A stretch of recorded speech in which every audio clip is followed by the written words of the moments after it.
Excellencies, distinguished guests, ladies and gentlemen, it is my honor and pleasure to welcome you for an evening of conversation and connection on how we, all of us, can better sustain the global effort to end violence against women and girls. My name is Federica Di Sario, and I'm a journalist with the Parliament magazine here in Brussels. We are joined this evening by a distinguished group of leaders and experts to reflect on what works in the long run in the context of the launch of a new landmark report by the Spotlight Initiative, the United Nations High-Impact Initiative to End Violence Against Women and Girls. Please watch this short video now. Violence against women and girls is the most pervasive human rights violation in the world, yet it's completely preventable. A problem of this magnitude requires an ambitious, equally global solution. Enter Spotlight Initiative, the United Nations high-impact initiative to eliminate violence against women and girls. The initiative brings together governments, the United Nations, civil society organizations, survivors, and experts to deliver high-impact solutions, saving millions of women and girls' lives across the globe. Our comprehensive approach addresses all key drivers of violence. Our model has been shown to be up to 90% more effective than traditionally siloed programming. Since 2019, Spotlight Initiative's investments across more than 25 countries ensured that the overall conviction rate for gender-based violence doubled across 13 countries. 548 laws or policies were signed or strengthened to end violence against women and girls. $195 million was delivered to civil society organizations who have reported having greater influence and agency. Close to 3 million women and girls accessed gender-based violence services. 6 million men and boys were educated on positive masculinity, respectful family relationships, and nonviolent conflict resolution. And 50 countries strengthened their national action plans to eliminate violence against women and girls. Our work will prevent 21 million women from experiencing violence by the end of 2025. By becoming a $1 billion fund, we project we'll prevent violence for more than 70 million women across 60 countries. We know our model works. We have the results to prove it, but we must ensure our impact is sustained and magnified. Join us and support our efforts to ensure every woman and girl everywhere can live a life free from violence.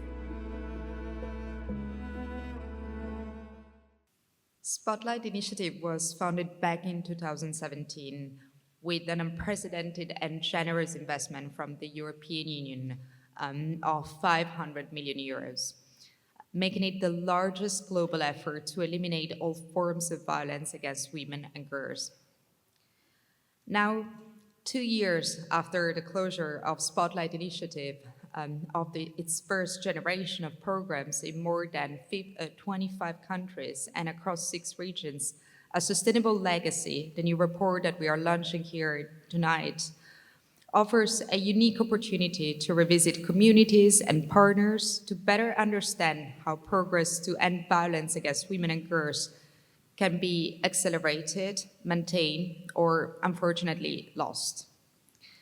Drawing from the experiences and expertise of more than 100 stakeholders, the findings of this report shed a light on a range of enabling factors and good practices for sustaining progress on ending gender-based violence. This report will be a vital learning tool to any practitioner on how positive change can take root.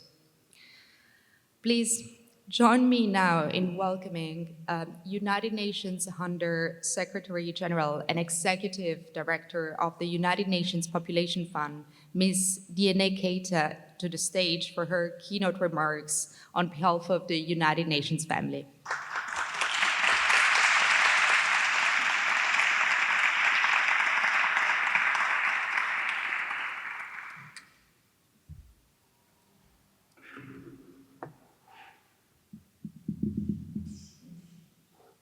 Bonsoir. Excellencies, distinguished guests, esteemed colleagues and friends, good evening to you all. I'm genuinely pleased to be here with all of you today. Yesterday marked the end of the 16 days of activism against gender-based violence, yet our work together to tackle this blight on humanity continues. Yesterday was also the Human Rights Day, and Spotlight works on ensuring rights around the world. We are often reminded of the urgency of our collective mission. Last month, WHO released, with us UNFPA and other UN partners, the latest worldwide estimate on violence against women. They show that 1 in 3 women will experience physical or sexual violence in her lifetime, underscoring that gender-based violence remains one of the most pervasive human rights violations of our time. This new data reaffirm why sustained, well-funded, and coordinated efforts like the Spotlight Initiative are more than just needed, they are indispensable. We are often told that real change happens slowly, in small increments over multiple generations. This has been true of our quest to end violence against women and girls, which has been chronically underfunded and often falls down the priority list when another crisis strikes. Yet, Spotlight has demonstrated that with comprehensive and integrated programming, we can deliver deep and lasting impact, and we can do it in a relatively short period of time. Just 3 to 4 years of implementation can plant seeds of change that long outlast program cycle. This truth is born out of evidence. Spotlight Landmarks report a sustainable legacy, insights, and evidence from seeds investment to end violence against women and girls found that a remarkable 97% of Spotlight programs country had sustained achievement 2 years after the program came to an end. This is a statement to the power of collective action. And oh, I can talk about it. I was representative in a country, Nigeria, when Spotlight started. Lasting change emerged in different forms, from new domestic violence laws to life-saving health services and strong women's organizations. Working across sectors and levels and leaving no stone unturned, Spotlight has been able to make ending violence against women a local and national priority. We have made together sustained progress across 3 interconnected pillars. And before I talk about those pillars, I'm so happy to be in a room that I know we have at least 2 resident coordinators here. As on the ground, we work on their leadership. So ladies, I'm happy to be with you today and represent your work here. First, Spotlight has left its mark on laws, policy, and institutions. The Spotlight initiative has strengthened more than 540 laws, policy during its first phase. This was one of its most significant and lasting outcomes. And we all know about laws, and not only to have them, is to implement them. So we still have a lot of work to do. In Jamaica, for instance, Spotlight worked with civil society and government to pass the Sexual Harassment Act. Building on this support, the government later trained public and private sector workers to ensure this policy became a reality. Today, girls and women in schools and workplaces have legal protection and a path to report wrongdoing. Another area where Spotlight has made a clear impact is the delivery of essential services. Most Spotlight programs reported lasting improvement in the delivery of essential service for women and girls. In Tajikistan, it's a good example as well.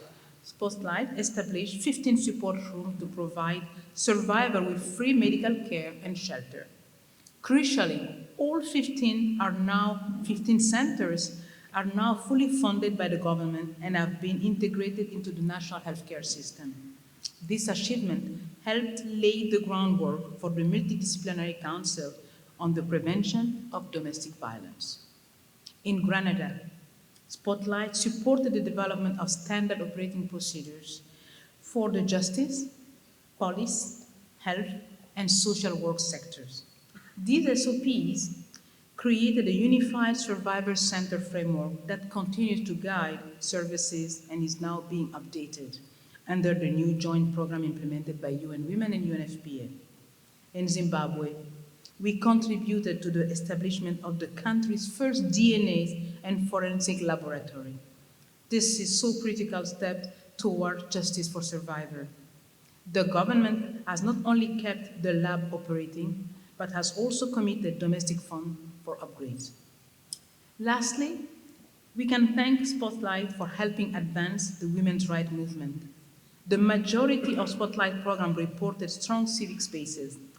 Encouragingly, most civil society organizations said that working with Spotlight had increased their sphere of influence. In Grenada, one CSO, Green Chap, now manages its own large-scale gender-based violence program with government support, including a safe space for women and girls in two of the Grenada's most remote and underserved islands. In Timor-Leste, Spotlight trained labor inspector on ending violence against women and girls, workplace harassment, and support a new codes of conduct. These essential systems are now being expanded further under the new COICA-funded Together for Equality program. The report shows that coordinated UN programming saves and improves the lives of women and girls.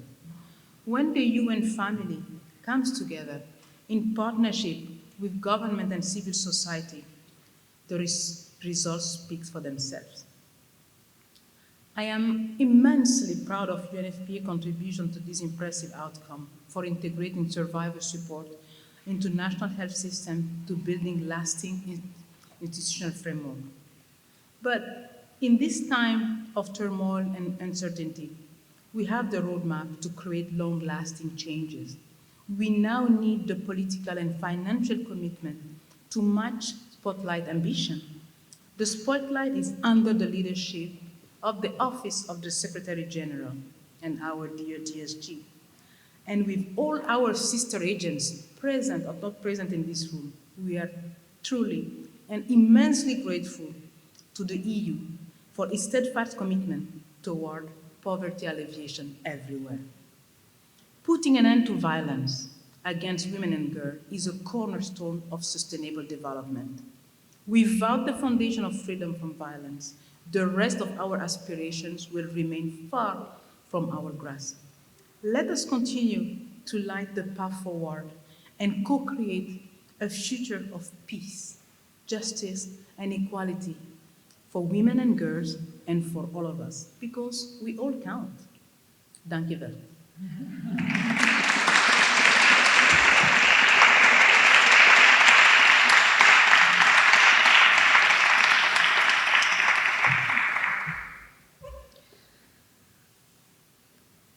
Thank you for these brilliant words, Executive Director Keita. We wouldn't be here today, though, if it wasn't for the foundational and game-changing partnership with the European Union, who took a leap of faith and trust to invest in the multilateral system, in the UN reform, and in a safer world for women and girls. Please join me in welcoming Martin Seychell, the Deputy Director General for International Partnerships from the European Commission, to deliver his remarks. Thank you.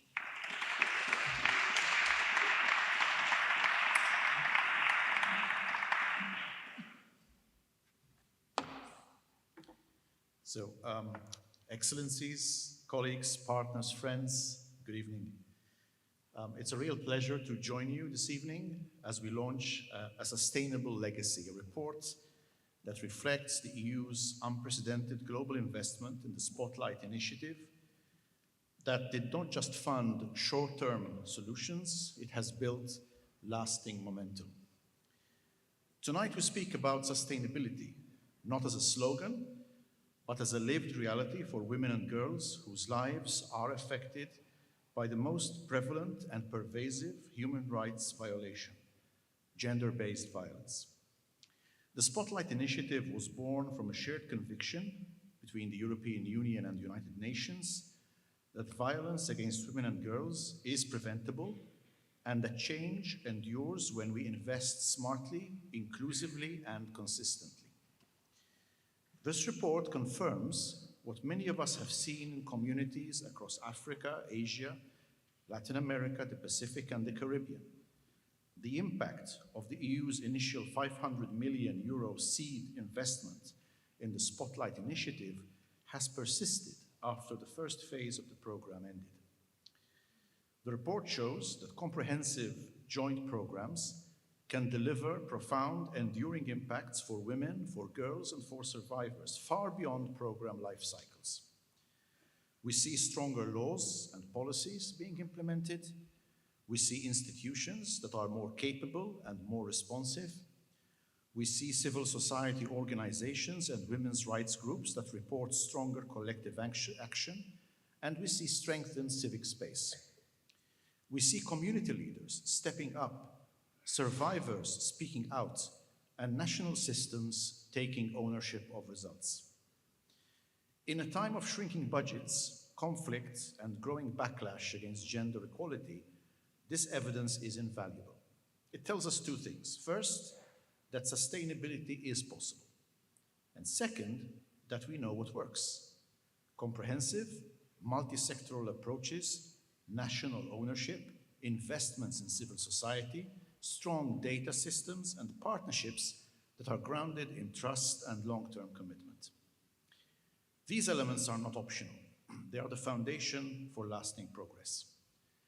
The European Union is proud to have partnered with the United Nations and with so many governments, organizations, and communities to build this strong foundation.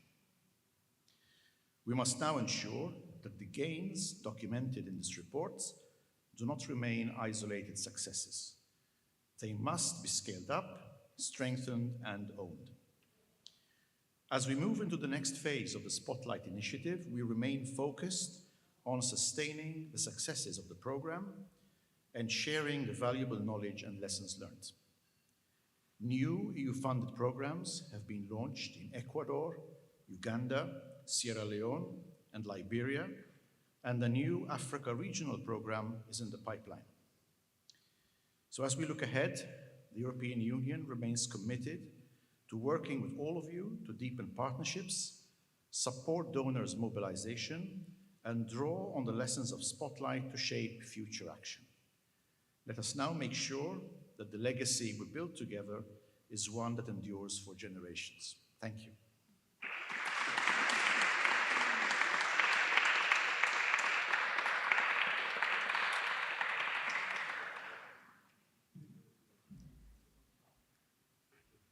Many thanks, Mr. Seychell.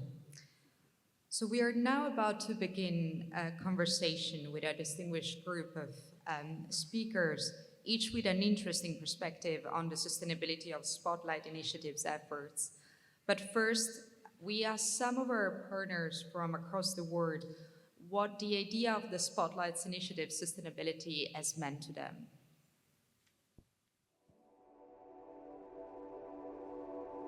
Sustainability is critical to ending violence against women and girls as it ensures that strategies are resilient, systemic, enduring, and not quick fixes. Sustainability matters for ending violence against women and girls because real lasting change depends on transforming the norms and the systems that allow violence to persist. La sostenibilidad es importante para poder poner fin a las violencias contra las mujeres y las niñas. It helps to move from a short-term solution to a long-term solution. Sustainable strategies address these root causes through education, policy reforms, cultural changes, shifting efforts from reactive responses to long-term prevention. Sustainable progress means reshaping everyday attitudes and behaviors, including among men and boys, so that gender equality becomes a shared responsibility and violence becomes socially unacceptable in every home, school, and community. Porque es a partir de procesos continuos con enfoque integral e interseccional, como la iniciativa Spotlight, que podemos abordar la desigualdad estructural en todos los ámbitos que afectan la vida de las mujeres y de las niñas. The Spotlight Initiative provided the Women at Risk International Foundation the opportunity to transform the lives of students through the appropriate response and prevention of sexual violence on campuses. The Spotlight pushed us as the UN to truly work as one. It forced us out of our silos, it made us combine our mandates and our expertise and our influence in ways that we had never done before. We proved that coordinated, integrated action delivers impact at a scale that no single agency could ever achieve alone. So thank you so much for joining me. It feels so much better now that we are all together. So for the public, this is an exceptional panel because the women I have in front of me are actually incredible experts, and they can really help us understand how to better design and fund gender-based programs so that they can spark a long-lasting change in the country at the national level, but also that we can have real changes for women, girls, and communities as a whole, which is what we actually care about. So let me introduce you the speakers we are very fortunate to have tonight. Rebecca Adda-Dontoh, I hope I pronounced it correctly. She has been the UN resident coordinator in Malawi since 2022. She's a development practitioner with over 30 years of experience with the National Public Service, but also civil society, and within the UN, both in development and humanitarian activities. Thank you for being with us, Rebecca. We also have Chiara Adamo. She's the Deputy Director for Humanitarian Development, Migration, Governance, and Peace Directorate, and Head of Unit for Gender Equality, Human Rights and Democratic Governance at the DG for International Cooperation at the European Commission. We don't make these names easy here in Brussels. What's really important is that she oversees the implementation of the EU Gender Action Plan in external relations. So you've been doing this since 2021 until 2025, and now you've also been in charge of the Spotlight Initiative. So great to have you with us, Chiara. And now we go to Shama Bolanges. She's the coordinator for the Spotlights Initiative Global Civil Society Reference Group. She's also the co-founder of the Visayas LGBTQ Network and a member of the Transform Education's Guiding Group, which is a feminist which is a feminist coalition of youth-led networks and youth activists with a mission to accelerate gender equality in education. Is that correct? Correct. Perfect. Okay. Thank you for being with us, Shama. And then finally, we also have Heron Ayele, and she's the technical advisor for the Spotlight Initiative. She provides oversight of the monitoring and knowledge management, capacity development, and civil society portfolios. And she's also an experienced women's rights practitioner with almost 20 years of experience. Thank you so much for being with us, Erin.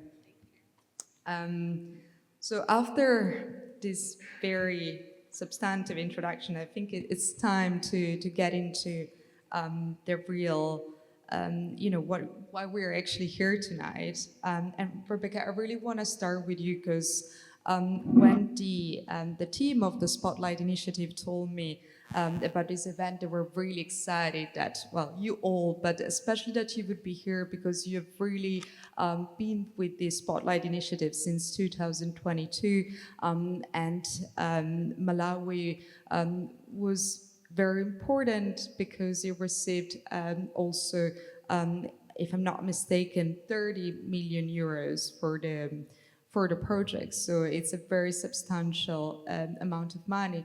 Can you tell us from your perspective, which is of residence coordinator, how was implemented, and why do you think that it managed to last? Why do you think that the achievements were sustainable? Thank you very much. My USG is not here, but distinguished guests. In the interest of time, let me say I stand on all existing protocols. It's really such a pleasure to be here. A pleasure also because we bring the voices of those we serve in communities. It's not about high-level capitals, but in communities. So I'm really very excited, and thank you, Erin and Spotlight Initiative, for this invite. Indeed, Spotlight Initiative has transformed the fight against gender-based violence in Malawi into a movement. And I say a movement, not just a movement, a lasting movement. One, because it's built on institutions, on laws, even including indigenous mechanisms. And I say that because you have laws and institutions that are there now. You can never take them away, whether it's ended or not. And in Malawi, we don't say Spotlight has ended. We are very clear, it's transitioning to something else. And number two, it has empowered communities and survivors. And I speak from what I have seen. I'm going to share examples from two communities that I personally went to, two districts, and in Zimba and in Chisi. And I was amazed. It wasn't a function like this where I can prepare notes and come with my iPad to read. But we go to communities where you have schools and you just engage anybody. And I met these 13 and 14-year-olds who had been married before. So if they're 13 and 14 and had been married for 2-3 years, you can imagine when they were married. And they were out of those marriages and had become champions, returned to school, and going around looking for some of their friends. This is sustainability personified, because you can never take those girls away from those communities, and they do understand. And we met, and I want to cite this example in Zimba, where the chief, I don't have his permission to call his name, but he's so happy doing this, Nkosi Yamakosi Mbelwe IV. He's the chief of that community. And if you come from Africa, as I do, you know the influence that these chiefs have. And Spotlight anchors the support on these institutions. So you have the chief standing there, being a champion to create spaces and say that you are my subjects, but you can speak. You can walk out of these marriages, and you can return to school. And we'll get a space for you where you can put your children. And we will get some economic empowerment activities. And all this is the support that Spotlight accompanies. I like to say accompany. We didn't just go there to dictate. That accompanied communities. So you have this economic empowerment that communities and the women who have come out of these marriages and their mothers, because sometimes the child and the mother are all children. Yes. Number two, we also have Spotlight that has helped us to reshape social norms. So chiefs who, I'm sorry to say previously, will defend why you should marry a 13 or 12-year-old are standing up. And I came here with, I asked the organizers to print this for me. I say that when you have an initiative in which community members subsequently come up to you, approach you, and request you to help them to convene, to build on the momentum. One of the active voices that we had in Malawi is Chief Teresa Kachidamoto.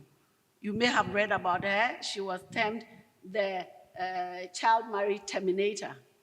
She unfortunately died earlier this year. While we were grieving, a couple of female chiefs came to the UN to say, we want to sustain this momentum, and we want you to help us to convene and to be sure that we build on some of these results. And I'm happy to say that Norway and Iceland stood up, and on 25th November, when we were having the 16 days of activism, we also launched the Chief Kachidamoto Fund, which is a community-based one. And this is a clear indicator of success and sustainability, where they themselves realize that if we don't build on this, we'll lose the gains.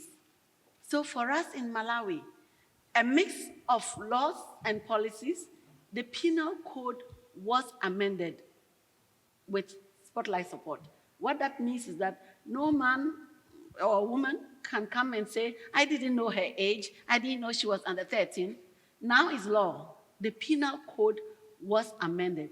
So it's now 18 and below, you are a child, clearly. And if you sleep with anyone below that, you get life imprisonment. These are structures and systems, but also the community-based structures. And that is why the Ministry of Local Government is part of this. And that unique spotlight arrangement where you have all of government, all of society, all of UN and partners coming together. So the steering committee has civil society, has partners, and everybody. And also reshaping the social norms is also key. I want to start with those three because I want us to have space for our friends here to really interrogate some of these things and engage in this conversation on things that are relevant for them. So I'll stop here, but to say that it's a movement that is never going to die in Malawi. Thank you. Thank you so much, Rebecca.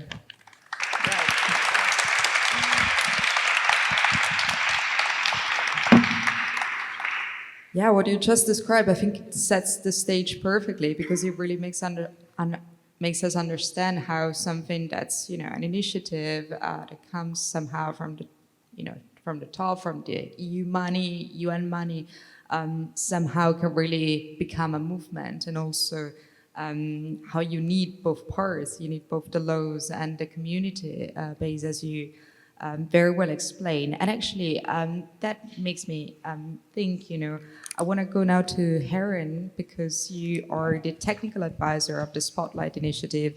You have been following as well from the beginning. And I want to understand, why is it so important that we have today this report? Because I understand this is not something you do every time, this is something pretty rare. So yes, please. Yeah, absolutely. I mean, so great to hear from you, Rebecca. I mean, to really hear from how things are really being sustained in Malawi. Absolutely. It's a rare report, because oftentimes when you have programs like this, like Spotlight or even other global programs, you implement them, funding ends, and that's it. Maybe you do a final evaluation, you go back and review and assess, but you don't get the chance to go back again 2 years after. And this is what the report has done.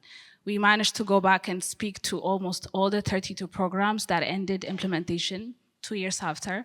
We spoke with more than 100 stakeholders from the UN, government, civil society, and what we heard was, conversation after conversation, is how they have managed to sustain achievements. 97% told us that they have managed to sustain the achievements from the first phase.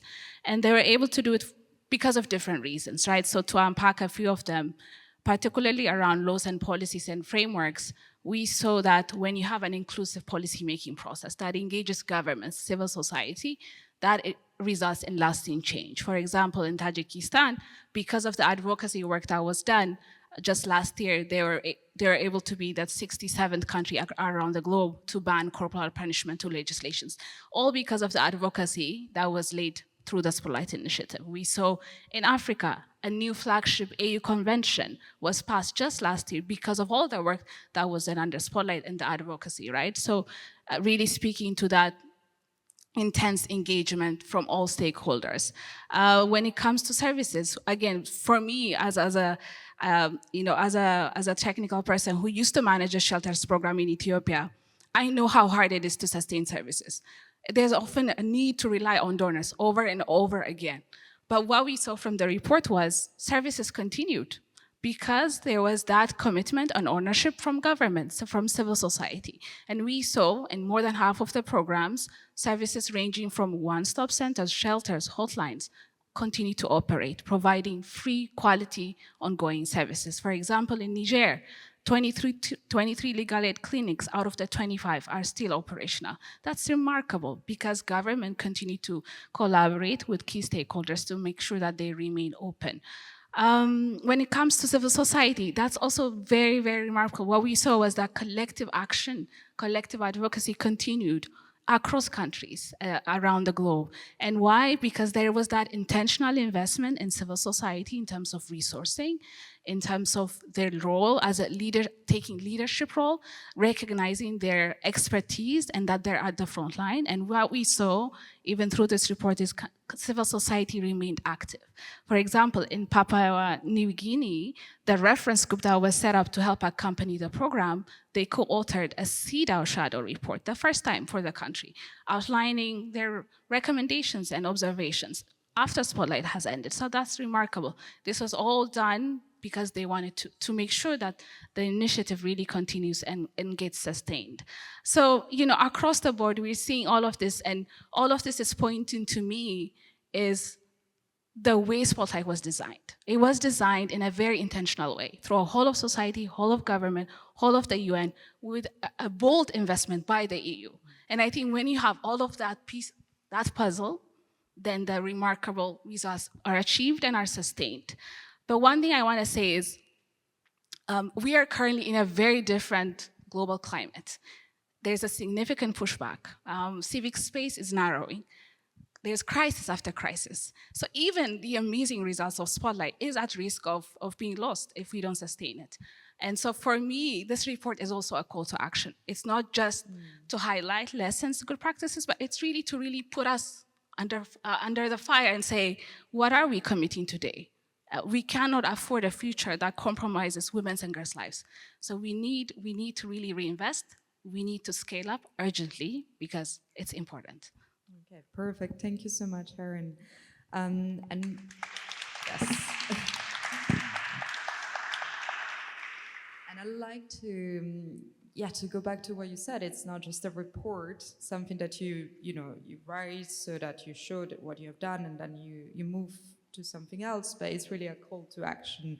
But as you said, to do that, you need funding. So I want to move to you, Chiara. So the report, as we heard before, really shows that short but catalytic funding can lead to very concrete improvements for women, for girls, and for bigger communities as well, bigger changes. What's the EU doing? How does the EU, which has been so pivotal in the creation of the Spotlight initiative, thinking to build up on this initiative and to try to step up also its response to gender-based violence, which is still so predominant? Thank you.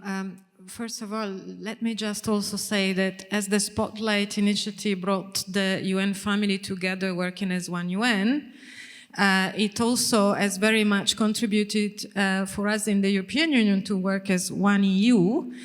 So I'm standing tonight for our EU ambassador on equality and diversity, Aude Mayokolish, who sends her regards. Unfortunately, she had a really last-minute emergency. But it's also to show this is really a one EU approach. And of course, I was preceded by my Deputy Director General, who already gave a lot of elements of the answer. But let me also say, in a more personal reply, I always go back to this figure that measures actually the program and the investment in terms of lives saved. I mean, how more compelling can you be when you can do credible and real projections that show that in each year Spotlight Works saves the life of at least 1,800 women. The figure might be a projection, but the lives saved are very, very real. So I think that's quite compelling right now. What is that we are doing, as Martin Seychell mentioned, we are still working with the UN in a partnership. We are building on new programs.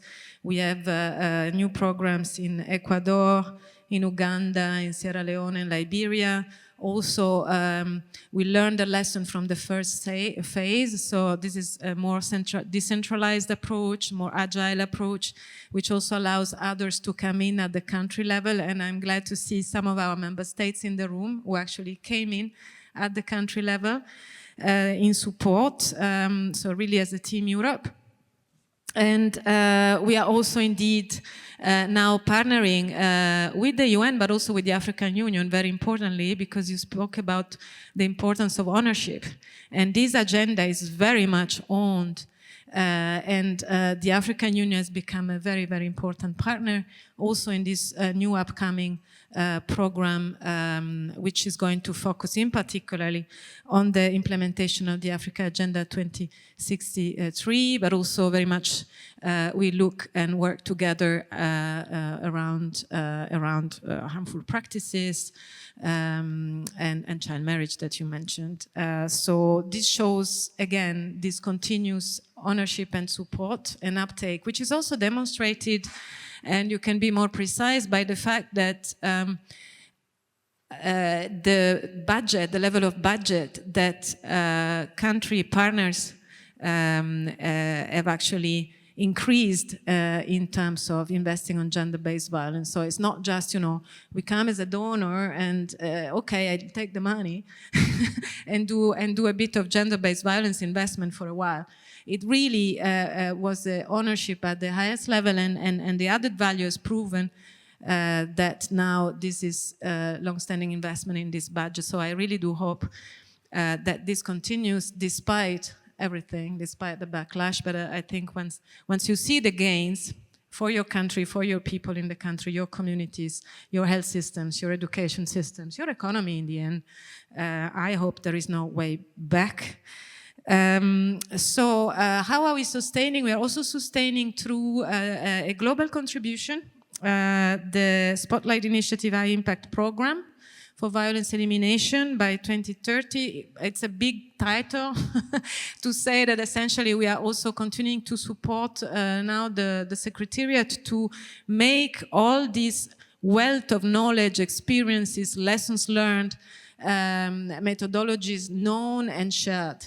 And shared publicly. There is a knowledge platform available to everyone, but also shared with our EU delegations. As you ask, how are you really using the Spotlight learning and the sustainability of this methodology, which works? So we have also a technical component, and the colleagues from Spotlight are helping our delegations in different countries of the world to shape their upcoming gender-based violence programs in the right way. So I think it goes even beyond the Spotlight label. It's really a model that we are determined to push for. That's perfect. Thank you so much, Chiara.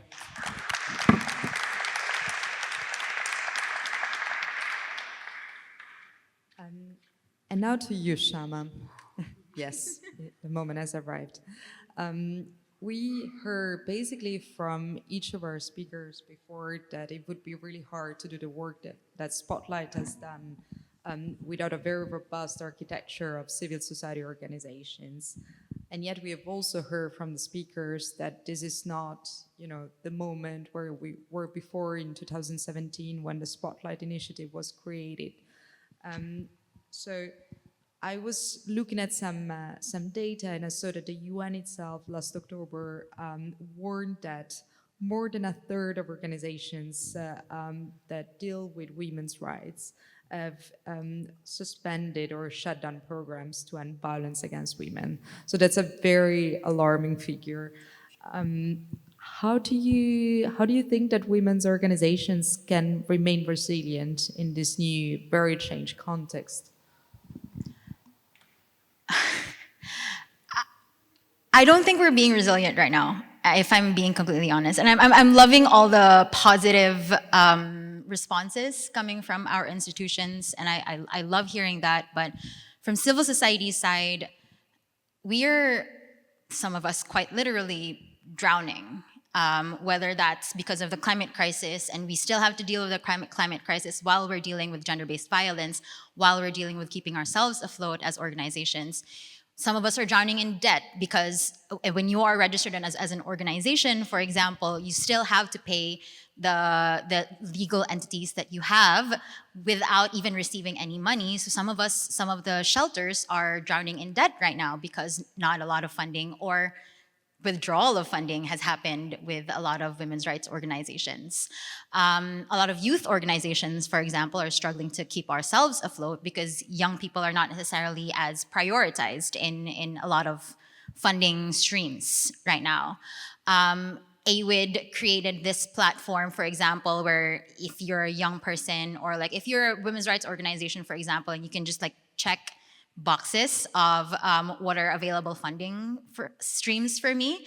I look Southeast Asia, Philippines, young people, women, gender-based violence, all of the things that we work on, nothing comes up because there's not a lot of funding in the space right now. So I would say that in a way, no, we're not necessarily as resilient, but there are smaller pockets of ways that we're able to try to keep ourselves afloat, either through embedding ourselves with other movements as well. So when VOW, for example, is affected and climate is still strong, they're not, but you know, if they're still there, then we work with them together. If health is still there, then we work with them and they work with us as well. So there's this broader need for, and it was already mentioned in some of the videos, not siloing ourselves as the movement, when it comes to working on social justice issues. The challenge there is that donors are increasingly siloing their funding. So if you're a climate funder, then you're only budgeting for climate and not necessarily for gender-based violence.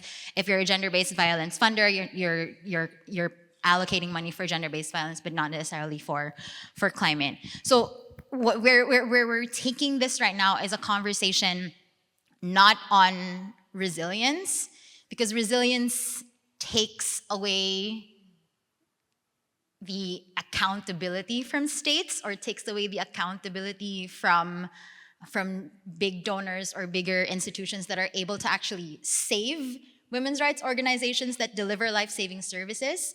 What we're asking for when we say we want women's rights organizations to be resilient is we are continuously asking for us to perform resilience in a space where it's increasingly difficult to stay resilient. And so the goal is always for us to be independent and for us to be strong. And for that to be, and not all governments want that, because a strong civil society would mean accountability for a lot of these member states. But what we need, if we want independent and strong civil society, is core, flexible, and multi-year funding. And we keep repeating this, and I'm going to repeat this again and again until everybody gets it. Core, flexible, multi-year funding is what we need to have independent and strong civil society organizations. Because core flexible funding means independence. It means strength. It means allowing us the agency to decide for ourselves what is needed by our organization, which means what is needed by our communities as well, because we are the ones that are integrated into our communities. And so when I say that, it's not just like a buzzword or whatever, it's really what we all need. And we're always and constantly hearing, and we have to like grapple with this as well, because I know that the EU and the UN, for example, is grappling with this huge global political stage that we are in right now, where unfortunately funding for civil society organizations is shrinking, but funding for defense is increasing. 2,718 trillion, for example, is being spent right now for defense funding, but not for life-saving services that women's rights organizations are doing. We need to constantly question ourselves why our leaders are choosing to get bullied by the US and spend more on financing defense than funding us and stepping up and actually saying, okay, we're filling the space because we know that there's not a lot of spaces for women's rights organizations right now. We're filling the space in, and we want to be the moral compass of the world right now in order to make sure that we keep civil society organizations and women's rights organizations afloat. Sorry, there was a stream of consciousness, but that's where civil society is coming in right now in terms of sustainability and resilience.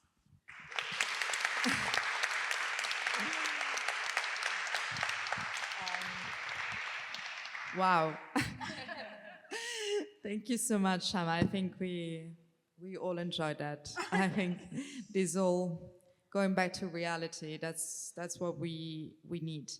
And because it was such a passionate speech that you made, I was wondering if some of you wants to react from your position. You know, she was making several reflections on what donors should do, and I was thinking maybe you're in the perfect position to actually say, comment what you can do from your position, how you see things. I'm really interested if there is someone who wants to comment. Chiara? I can start. Sure. Thank you. I hear you. I hear you and I feel you, because I am in a country, Malawi is relatively small, and I engage with this almost on daily basis. We work with a lot of civil society organizations. We go out, we establish what we call the RC conversations, and we go to the community and just have these roundtable discussions. And I hear you, and as the UN, I'm also happy and thank you for member states who are here. In Malawi, in the last 3 years, I have monthly convened, I call it the RC conversations with partners, and all the heads of mission, and I'm happy to say that the November one, it was the EU ambassador, David Aristide, who hosted it on my behalf, because we are all struggling. So thank you very much. You are right about that, but that's where we come to the role of the UN as convener, but also as the bridge that serves as a bridge between civil society, government, but also with partners. For us, we are looking more into domestic resource mobilizations. So for example, when Fumikazi, the lady, the chief, that is her title, came to us one morning to say that now that Chief Kachidamoto has died, we don't want this momentum to die. And all the things you said, she said them and said, we don't even know where to start from. So as UN, I invited UNFPA, invited UN Women, invited UNICEF, and brainstorm on what to do. And we went to speak with partners. I had said earlier Norway and Iceland, and I'm sure others might follow. It's not a big thing. I'm not saying that it's easy to do, but that is the commitment of the UN, to convene and to be that bridge that we will take you there. But also to help expand the spaces for government and civil society, especially in Africa for many years. There's been a lot of tension between government and civil society. But I'm happy to say that playing that bridge building role and also expansion of spaces is really helping. But most importantly, and also for sustainability, how do we get these things into national budgets? And that is where our advocacy role, our nudging role comes in. Because real sustainability, that's where the rubber hits the road. If government, as part of the budget, decides that this is what we are giving for the fight against gender-based violence, because it's a development imperative as well. I was excited to hear a chief, in simple words, say that, you know, if we do not get all our boys and girls to go to school, this will directly impact our development. So how we influence, but also we build bridges with government. It's a difficult space for all of us now. I'm a resident coordinator, and we have the opportunity to be in a country that still trusts the multilateral system and the UN especially. So government also comes to us with some of their fears and the things that keep them awake at night. But it's important, and we go back to Spotlight's unique approach of all of us together, but also pool funding and joint programming. There's a lot of wastage with civil society doing their own thing, UN doing their own thing, or even within the UN doing our own things. And that's my advocacy for all of us here. Thanks to member states who agreed with the the UN reforms and say more integrated, more coherent, more collaboration. It's very important that we have pool funding to really help us and to have joint programming where everybody's on the table, including civil society. If you don't take the mic away, I could speak till morning. Okay, done. Yeah. No, thank you. Thank you to bring us to reality. I'm out of 2 days NGO forum on human rights that we organize every year. And we bring to Brussels some 100 plus human rights defenders. This year we dedicated to equality and non-discrimination, precisely for the reasons that you mentioned. I mean, the space is challenging, and in the last year it has become even more challenging for organizations like women's rights organizations, minority rights groups. It is frankly hard to hear the testimonies, the stories, to get goodbye emails from trusted partners, NGOs, grassroots, who tell us, sorry, but I have to change my job. I hope to see you soon. No, but it's something that is really daunting. I think it keeps everybody awake at night. And not to excuse ourselves. So tomorrow you are very kindly invited, because we are having our yearly dialogue with civil society precisely on the implementation of the Gender Action Plan. We just published our evaluation Monday, and we asked the evaluators, who were tough on us, to look specifically at how, with our funding, the EU, and also our political policy dialogues and dialogue spaces, we do support women's rights organizations, also specifically in what we call more fragile settings. So we are taking the lessons from this independent evaluation, which really zoom into the country realities, and look forward to discuss it with you and the other members of the civil society. I must say the call for long core sustainable funding is something that we hear too. It's not always the easiest solution, otherwise we would have just done it from day one, in the sense that we are a big organization, and it is actually necessary most of the time for us to go through intermediaries. But we are discussing also, it's not just about civil society getting coordinated to have more impact, to be able to try, but it's also for us donors, and we just had the whole afternoon with our member states to coordinate better our efforts to have more impact, to be able to more granularly reach out to organizations like yours. And through intermediaries, I think also what needs to happen, because of the conditions that we are all in, is possibly to increase the share of subgranting that goes directly to very grassroots organizations. I mean, we have done that with the UN Trust Fund and through Spotlight, where I think some 2,000 grassroots NGOs received funding, but I think it's a modality that we need to pursue and learn from its limitations. Yeah, because the reality is what it is. In terms of silo, I also agree very much. It's not about working on gender on. We are coming next year with the new integrated approach to fragility. And from my side, I think, that's a no-brainer. Of course, women's rights organizations, youth organizations are among the civil society actors that really need and are crucial in those communal settings. So, thank you. Thank you so much, Chiara. I could continue asking some questions, but I'm curious, ladies and gentlemen, if you have some questions for us, because in this case, we would be able to open the floor. I think it would be interesting to see if you have some questions for our speakers.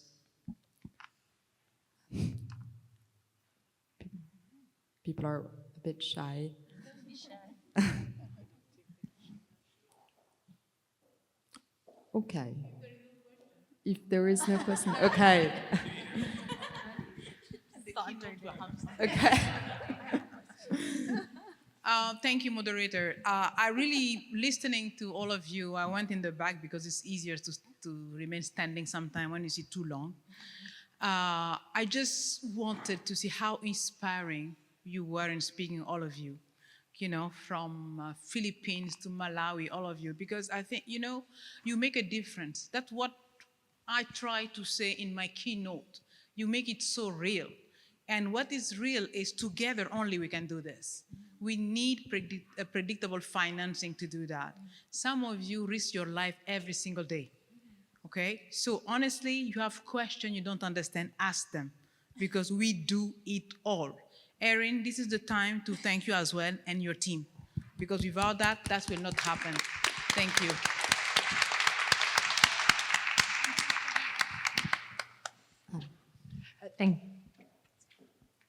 Yes, I'm happy to start us off. So thank you so much to the esteemed panel. It was fantastic to hear from you. So I'm going to bring us into the report a little bit, and I'm just curious to hear all of your experiences around. So the report has talked about how the majority of programs have reported strengthened or sustained services. The majority of programs have talked about strengthened or sustained laws, policies, institutions, and also strengthened civil society. I'd love to hear your sort of reflections on if there's one of those that you feel is more important or less important, or perhaps even some of your personal reflections on how you see that sustained in your work or in your contexts. Thank you. Thank you so much. I guess maybe a quick reply. Thank you, Helen.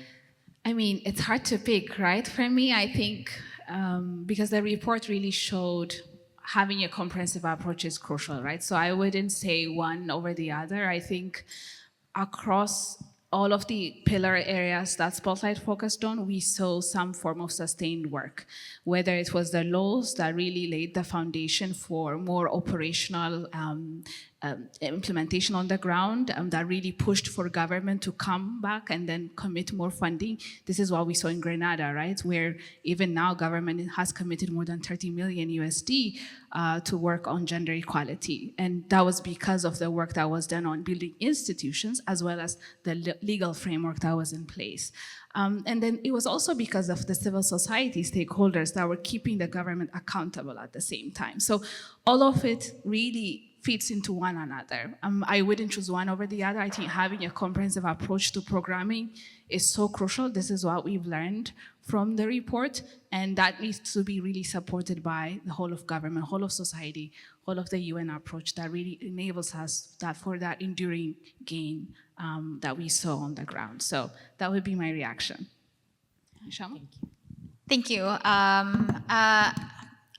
I think it's 1, 2, 3.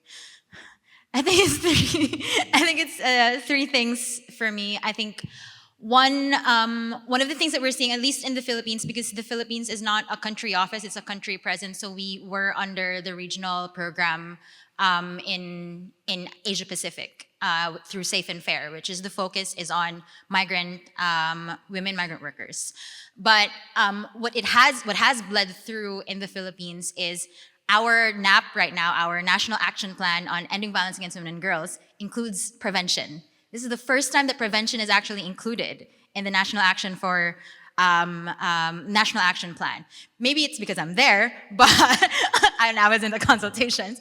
But it was also because they saw how in other countries they're trying to incorporate prevention, and this was because there was an intense investment by Spotlight in prevention. It's one of the pillars of Spotlight. And they saw that that was helpful, and they saw, oh, okay, we can actually do this, and we can incorporate it into education, into health, etc. So there's a concerted effort in putting prevention, apart from, of course, very important parts of the pillars of within Spotlight as well. Now, can we attribute that to Spotlight? I don't know. But you know, power sharing and credit sharing is as important in terms of real coordination. When you're saying one UN and one EU and a whole of society, it's all about credit sharing and power sharing as well. The second thing that I would say is we did see some pockets of resilience and sustained coordination between civil society organizations that have been with Spotlight, for example, those that are parts of civil society reference groups. And that's why we're really happy to see civil society reference groups to be like fully incorporated into Spotlight programming across, and even across some of the programs that are like legacy programs right now, mainly because even in countries that did not have Spotlight legacy programs, they still connected with each other because as civil society, we always see the connection and the importance of community. It's really not lost on us that our strength lies in community and in concert with each other. So that level of engagement with older feminists and younger feminists and older organizations and younger organizations coming together was very helpful as well to keep all of these organizations connected. Did they have funding? Not necessarily, but resources are not always the answer. Sometimes it's the connection, sometimes it's us finding our way into sustaining these connections. And I think the last one that I would want to say is it's very important for us to see all the pillars, not just as this is pillar on institutional strengthening, et cetera, et cetera. Civil society is actually across all of these pillars. Civil society is not just in the women's movement pillar. We are implementing partners in strengthening institutions. We are implementing partners in prevention. We're implementing partners in laws and policies. We're implementing partners basically in all of them. So when we say that it's strengthening women's movements, it's not just strengthening women's movements. If you strengthen women's movements, therefore you're also strengthening all of the other pillars because we are integrated in all of these pillars as well. Thank you so much, Shanna. Yes, please. Good evening. My name is Lisa Görlitz. I'm with TSW. It's a horrible name for a great organization in sexual and reproductive health and rights. First of all, thank you for this very timely panel. I think just this week, the Lancet Commission published a new report with new data that showed that intimate partner violence was actually the 4th highest health risk for women and girls aged 15 to 49 in terms of premature death and disability. So this is, I think, the reality we're trying to address with these kinds of initiatives. I wanted to ask about maybe one of the more controversial elements of what constitutes for me women's and girls' rights and bodily autonomy. The European Parliament just last week in a resolution recognized for the very first time that the denial of safe and legal abortion services constitutes gender-based violence. Just to see if, in the scope of initiatives like this, or in your definition of gender-based violence, we also address this very neglected and very crucial issue of bodily autonomy. Thank you. Sorry, is it for everyone or? Yeah, perfect. Quickly, please. I mean, very quickly, but 100 out of the 500 million initial investment of the European Union, 100 million were earmarked specifically for SRHR outcomes. So I'm quick, huh?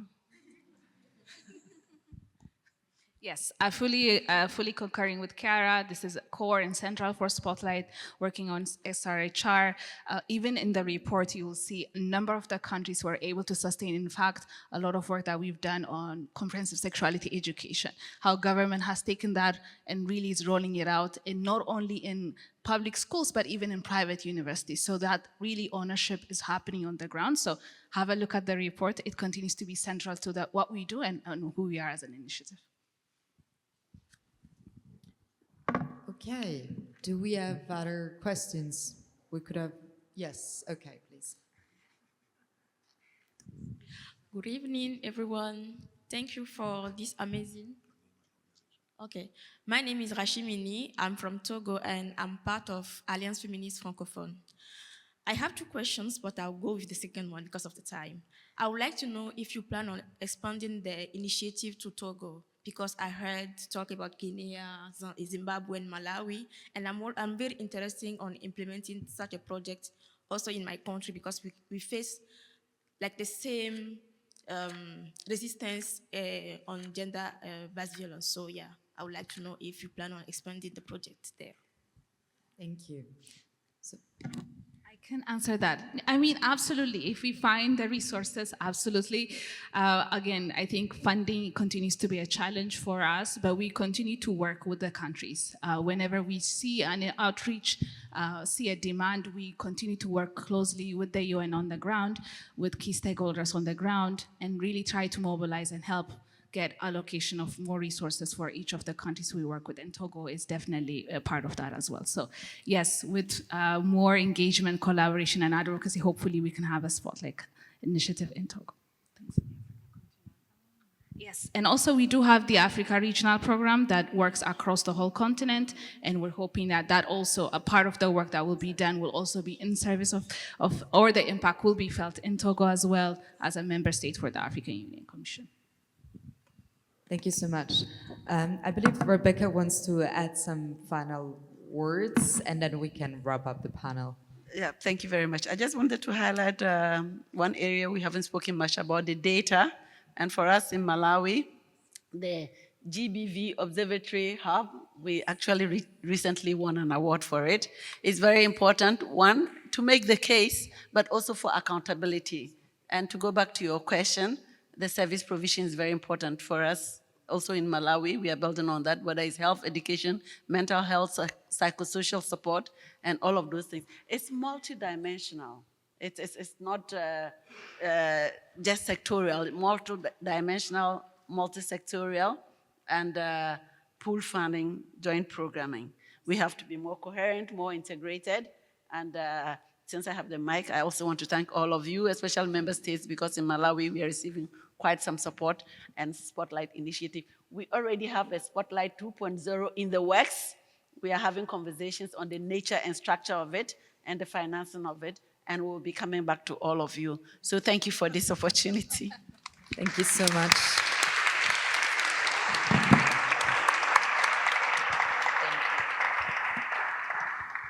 Thank you so much for your insights. It was an incredibly interesting panel. And now we are slowly coming to an end. But first, I would like to welcome Gigante. She's the head of division in social development, multilateral and thematic direction at the government of Belgium, of course, to offer the closing remarks. Thank you so much, Catherine.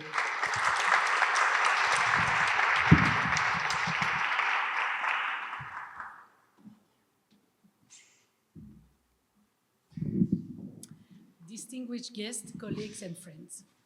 Gender-based violence knows no borders. As remembered by the executive director, it is a global crisis affecting 1 in 3 women, yet fewer than 40% of survivors seek help. Behind these numbers are real lives, women and girls fighting for dignity and freedom. From those demanding the right to education in Afghanistan or the right to dignity in Gaza, to activists defending sexual and reproductive rights, to survivors of conflict-related sexual violence in the DRC, and of harmful practice worldwide.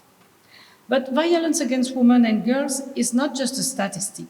It is a profound violation of human rights that shatters life, fractures communities, and slows progress toward the Sustainable Development Goals. And today, the intense backlash against gender and SRHR, as well as the budget cuts, impede the very important work of women's rights organizations. But as you know, no one can tackle these challenges alone. The drivers of violence are complex and interconnected, crossing border and sector. They demand coordinated response, and we find it also with the Spotlight initiative. And this is why also multilateralism matters. And as Belgium, you know, we are a strong defender of the multilateral system. When we stand together, government, organization, community, we can create real change. United action is the only way to ensure women and girls live free from fear and have equal opportunities. Tonight, we have this discussion around this sustainability report. This reminds us that progress is possible. The Spotlight initiative offers valuable lessons. I would like to have read all the results, but you know them, so it's not necessary to repeat. But it was never about quick fixes. It was about building a momentum. The report shows, and I'm sure you read it, that even in just 3 to 4 years, joint programs can deliver profound, lasting impact for women and girls. I would just like to highlight some elements that pulled my attention. Spotlight is estimated to have prevented 21 million women and girls from experiencing gender-based violence.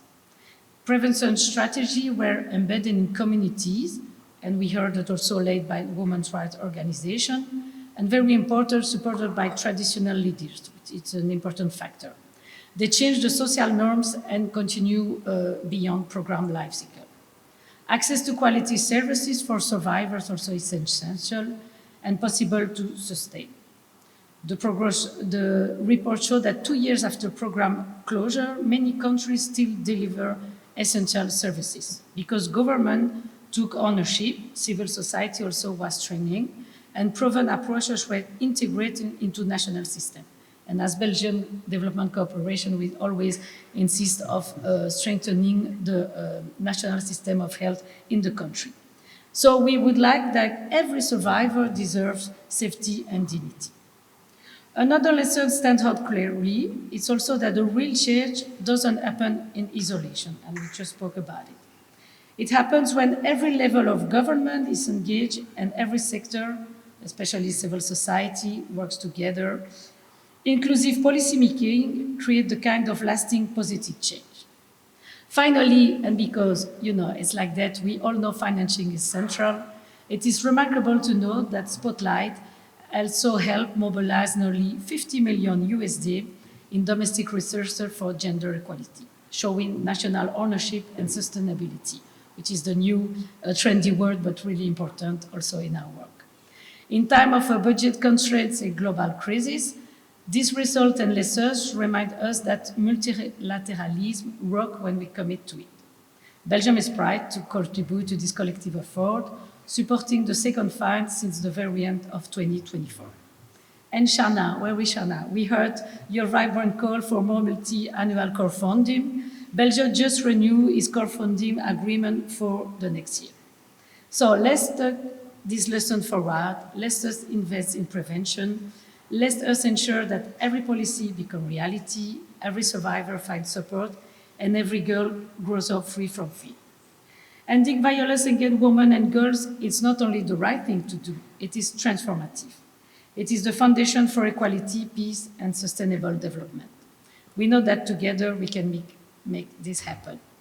Let us keep the movement, like the RC Rebecca Adda-Dontoh call it, let's keep the movement growing. Thank you for your attention.